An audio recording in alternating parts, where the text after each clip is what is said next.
years since the beginning. So today we have with us Steve Hughes and Marie, his wife, and hello, come in.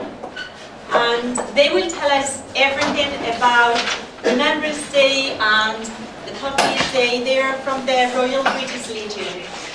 And okay, so let's welcome them.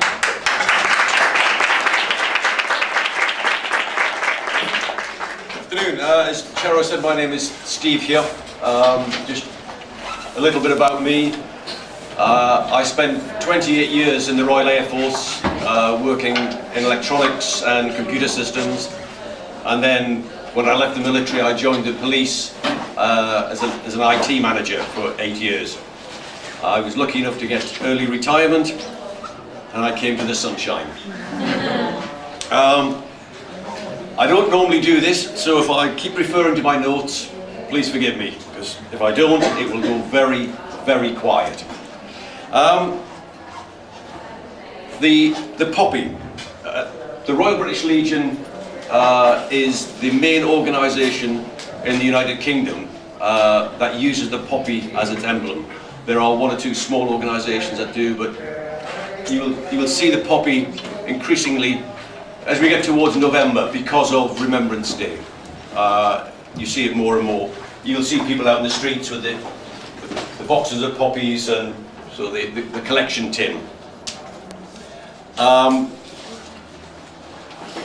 There have been lots of wars in which a lot of people have died, but World War I really was different.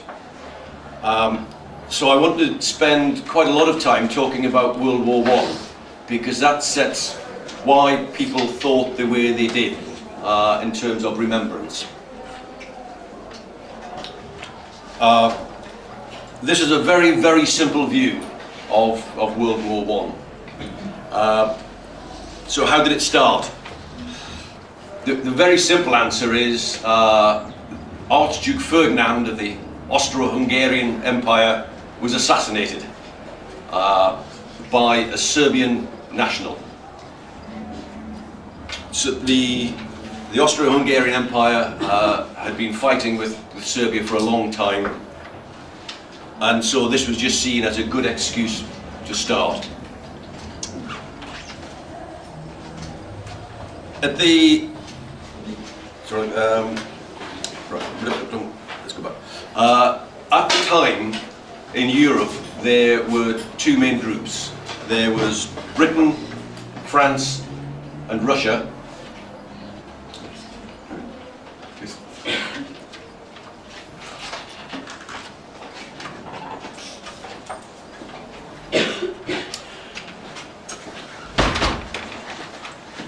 Sorry about it. That's okay.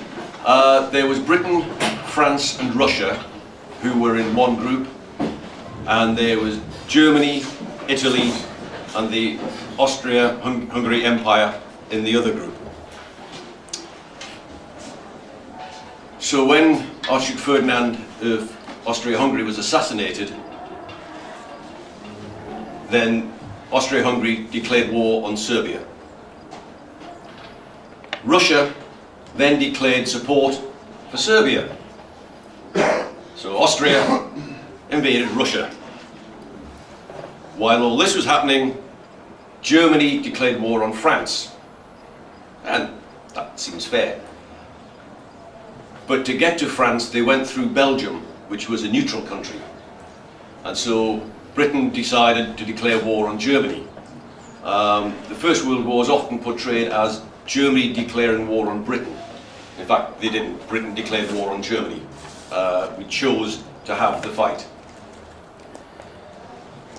World War I saw death on a scale that had never been seen before. 17 million people died in 4 years. That is 1/3 of the population of Spain today. So that gives you some idea of the numbers. And at the time, British regiments were made up of groups of people from the same town or the same village, and they were called the Pals Brigades because they were all friends, they were pals. the idea being that you would fight harder for your friend than you would for a stranger. And that was probably true. But when whole regiments were killed, the effect on the towns and villages was devastating. Some towns lost every single male between the age of 18 and 30. Every single one. So families missed a whole generation.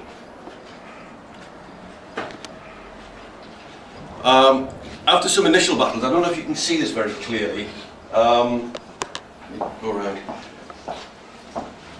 After some initial battles, mainly in Belgium, there was a line, a defensive line built between Switzerland, around the edge of France, through part of Germany, into Belgium, and up to the coast. So, from Switzerland to the sea, there was a line with the Germans on one side and the British and French on the other side. And they dug trenches to defend themselves. Now, trenches aren't new things. There's records of Roman soldiers digging trenches to defend themselves. And indeed, in Spain, in the Napoleonic Wars, they were trenches several hundred kilometers long. But nothing had ever been seen on this scale, from Switzerland to the sea.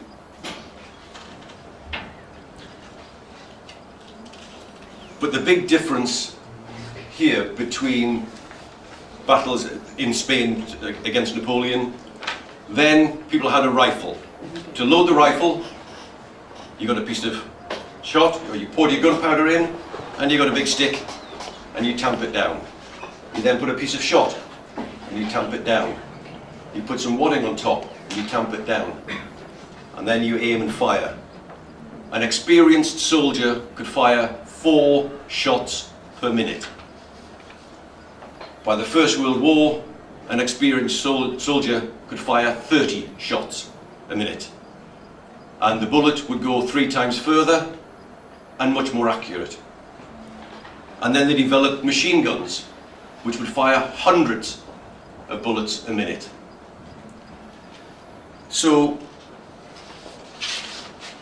it became almost impossible for soldiers to get from where they were to the enemy, because there was just so much gunfire going on, you couldn't cross the ground. And although the technology had changed with the new weapons, the military really weren't prepared for it. The French decided that they would just rely on speed and surprise, and they would attack the enemy with small forces and really just go in very quickly, give them a good kicking, and come back again. The Germans preferred big guns, and they invested heavily in really big guns. Some of these guns would fire 20 miles with a shell that round. The British really weren't sure what to do, so they just decided to wait and see what happened. And as a result, nobody was really prepared for the trench war in the First World War. Also, on the odd occasion where you could actually get from where you were to where the enemy was, behind the soldiers on the front line, for every soldier that was standing there with a gun, there were 20 more waiting behind. So even if you could take a part of the enemy's trench, very quickly you were pushed back again by all the reinforcements coming from behind. The system of trenches started just as little holes in the ground, so soldiers could move around. But they very quickly became huge, complex systems. They would have concrete bunkers, massive defences. Though in parts throughout the war, there were parts that stayed just like that, just a hole in the ground. And to give you an idea of the difficulty, from Switzerland to the sea, the furthest apart the two lines of trenches were was 275 metres. In one place, the trenches were 25 metres apart. Twice the length of this room. People From the enemy. from the enemy, yeah, with big machine guns and cannons. So that gives you an idea of how difficult it was. And the closer the trenches became, the more people there were there, because that was likely to be where you'd attack. So, what was it like in the trenches? Well, think of any war film you've seen. It wasn't like that. It was dirty, it was smelly, it was dangerous. Bombs would go off at any time of day or night. You would never know if your particular part of the trench was going to be attacked. So when you were in the trench, you were constantly waiting for the bombs to go off. Also, one of the greatest dangers was people would arrive in the trench for the first time. And the first thing they want to do is go, where's the enemy? The second thing that happened was they got shot, because snipers were placed all along the trenches, just looking for any movement. I forgot to say at the start, if anybody has any questions, please ask now. Also, if I start using any words you don't understand, please stop me.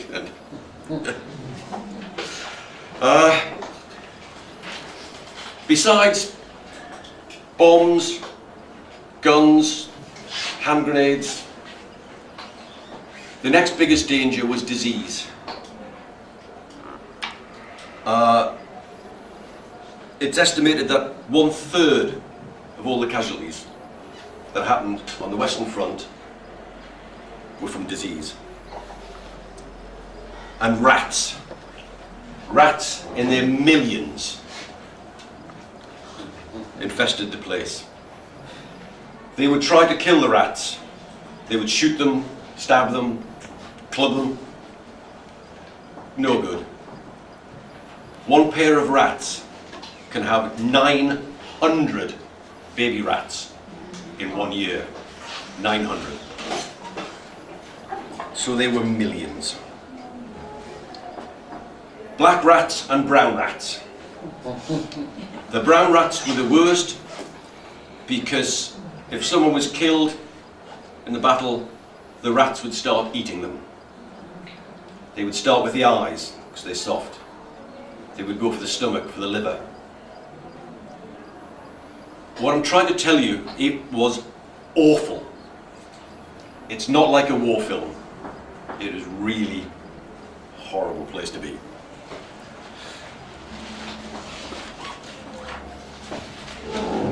But they weren't the only form of infection, the rats.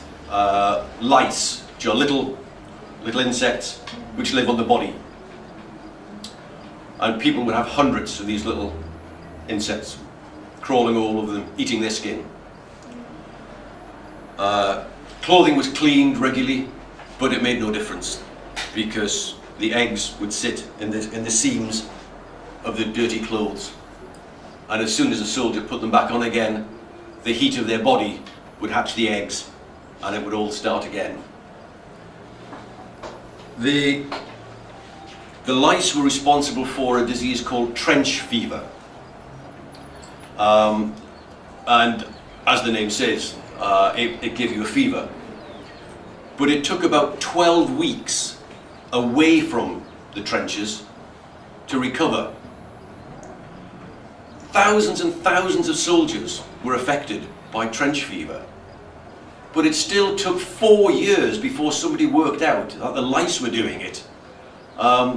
They were blaming the water, they were blaming the air, they were blaming everything. And it took 4 years to figure out that the lice were taking thousands of soldiers away from the battlefield. And trench foot. I don't know if you can see it there. It's the remains of somebody's foot. Because the trenches were full of water, clothing became permanently wet and the feet literally rotted away. The only cure for that was amputation, to cut them off. As the war progressed, trench foot was less of a problem because they learned to line the bottoms of the trench with wooden decking known as duck boards. I have no idea why they're called duck boards, but they're called duck boards. So the daily life in the trench.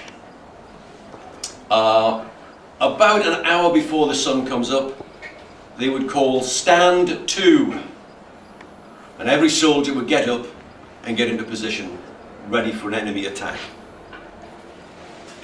Both sides did this, German side and the British side, and you would hear everybody getting into position, and both sides knew that the enemy was there ready, waiting for them. But they still thought it was a good idea to attack them, and so thousands of people were killed in absolutely pointless raids. The Germans, very early in the war, developed a gas called mustard gas. And again, as the name implies, it's hot. Mustard gas will dissolve soft tissue such as the eyes, the mouth, the lungs. And what you would get, again, it's not very clear, but I take these off the internet. You would see lines of soldiers with their eyes bandaged and their hand on the soldier in front. And right at the front would be one person who could see, and he would lead 50 people off the battlefield, all blinded by the gas. Later they developed chlorine gas, which was more lethal and it killed more people. But it also injured people, and that was part of the aim. Because if you have an injured soldier, it takes 2 people to take care of him. Those 2 people cannot be fighting. So by creating thousands and thousands of casualties, that then took away twice as many people to do it, to look after them.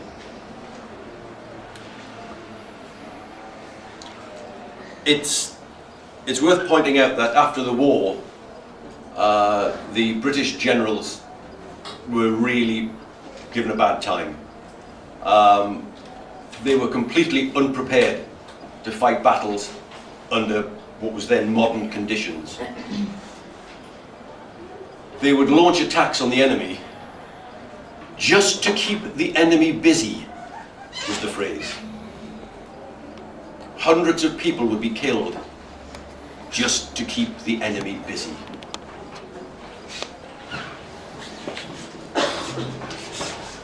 It led the Germans to call the British soldiers lions, led by donkeys, because the soldiers were brave, but the men in charge were stupid.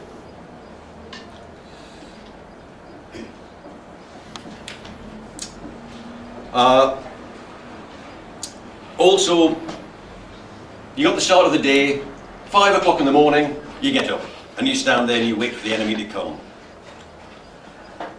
And as the light came up, they would just start firing guns at each other. You couldn't see them because they were in the trench, but you would just fire the guns anyway.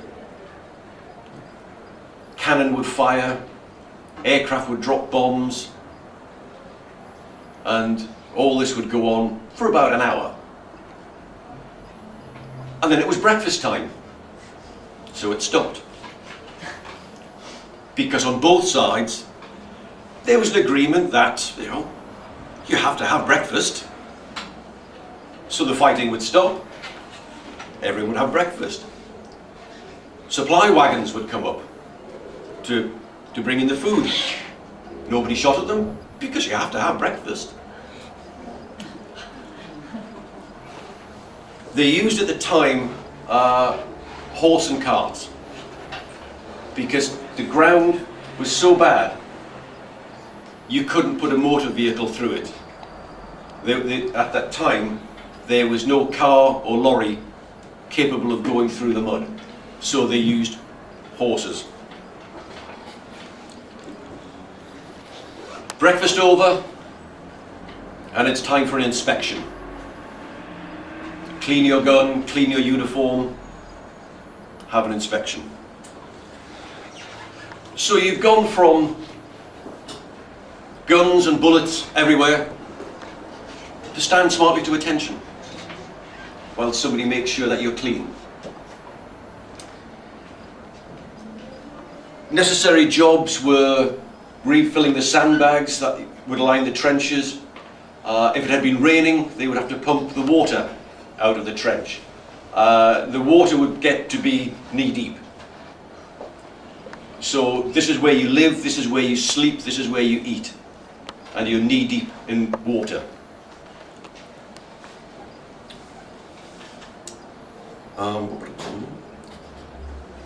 And of course, if it had been raining, there were the toilets.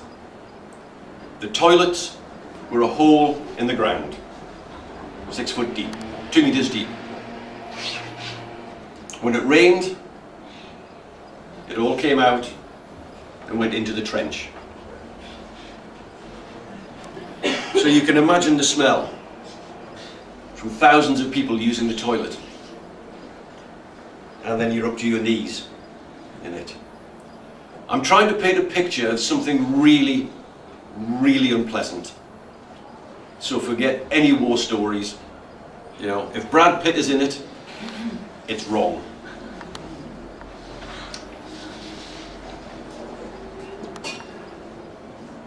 As I mentioned earlier, snipers. You know a sniper? A sniper is someone with a rifle with telescopic sights, and he will see someone 200 meters away and hit them with a single shot. They were all along the trenches, so there was very, very little movement during the day. Most of the activity took place at night. Then new troops would be brought in, new supplies brought in, new weapons. If it was possible to sleep, people would.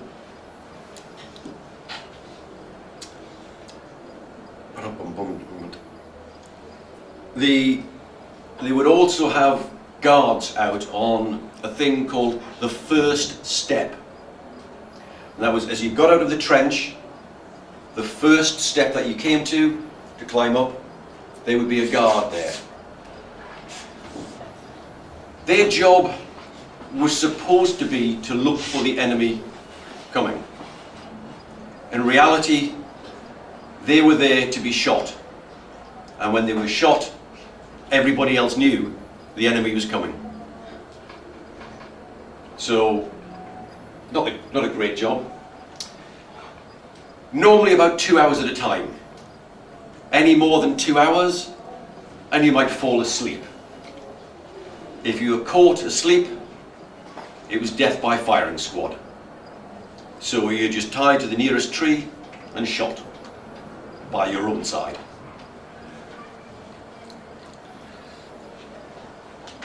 Patrols would go out into the area between the trenches, known as no man's land, because it belonged to no man.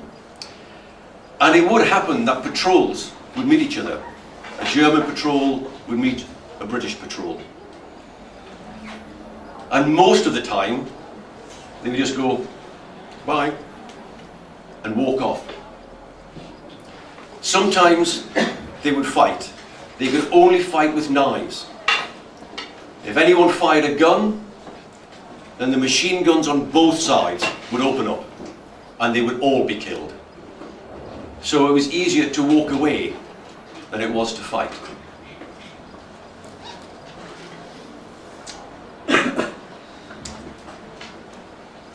The main thing that people talked about when they first arrived in the trenches was the smell.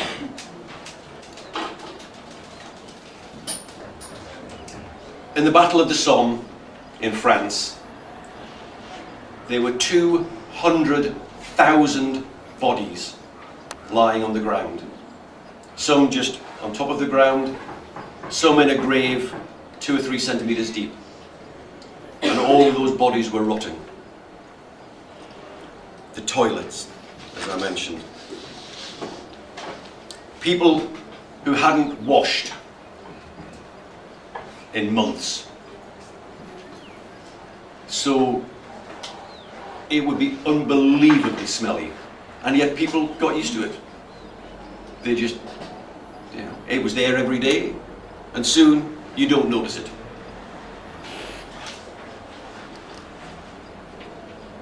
Plus, of course, you have the smell of all the gunfire.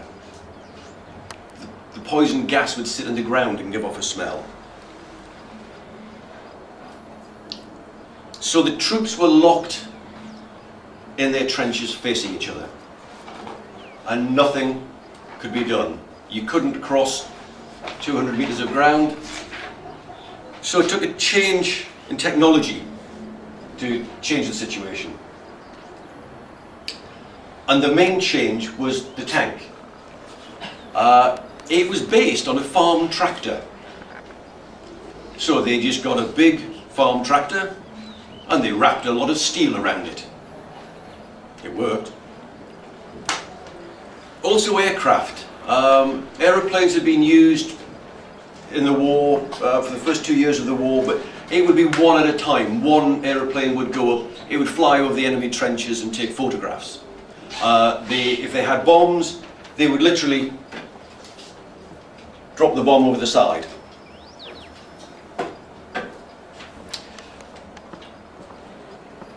But in the Battle of the Somme, which started 1st of July 1916, tanks were used together with the aircraft.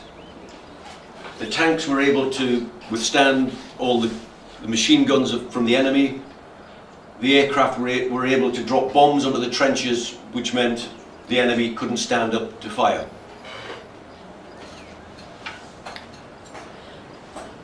It lasted for about 11 weeks, the Battle of the Somme. But the first day, it didn't go particularly well.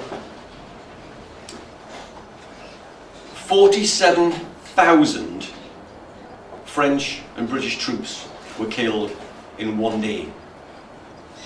In one battle. In one day. If you think the size of Fuengirola,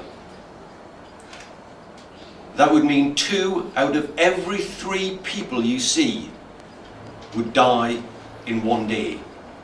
As you walk down the street, go to the football match, go home, 2 out of every 3 people in Fuengirola being killed in one day. By the time the battle ended, 11 weeks later, 1 million British, French and German troops had either been killed or wounded. 1 million. And all of that gained 10 kilometers of land. 1 million people were killed or wounded, and all that was gained was 10 kilometers of land. Since then, the phrase trench warfare has been used when 2 opposing sides dig in and refuse to give way to the other. And it's a term you hear, particularly in politics in England. You'll say, one political party is fighting another one, and it's trench warfare, because neither will give way. On the 11th hour of the 11th day of the 11th month, 1918, peace was declared. So 11 o'clock on the 11th of November. And that is known as Remembrance Day, this was mentioned earlier, and at 11 o'clock, around certainly the English-speaking world, there's 2 minutes silence at that time to remember the dead. But there's a feeling in Britain that all these deaths could not be forgotten. It was called the war to end all wars. Oh boy, was that wrong. But church services were held, huge parades were held, memorials were built to remember those who died. And if you look at the price that was paid,